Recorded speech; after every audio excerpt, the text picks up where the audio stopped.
Happy Sabbath mga kapatid, mga kababayan, mga kaibigan. Sa araw na ito ay Sabat. Tayo ay nandito upang sumamba. Ngayon sa isang bersikulo, magbabasa tayo dito sa 1 John 4 verse 18. There is no fear in love, but perfect love casts out fear, because fear hath torment. He that feareth is not made perfect in love. Ang sinabi ng ating nabasa ay ang walang takot ang pag-ibig. Ano ang ibig sabihin na walang takot ang pag-ibig? Totoo. Normally, pag tayo ay, ang isang tao ay may pag-ibig doon sa kanyang kapwa, ay handa niya itong tulungan, handa niya itong puntahan, at nakahanda siyang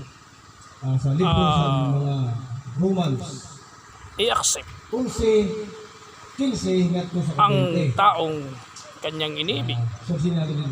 Ngayon, ang pinag-uusapan natin dito ay ang pag-ibig ng Panginoon o para sa Panginoon, sapagkat ang pag-ibig sa Panginoon ay dapat hindi tayo takot, hindi tayo natatakot na makita sa ating kapwa, sa ating mga kaibigan, na tayo ay maglilingkod sa Panginoon. Yun ang ibig sabihin ng pag-ibig.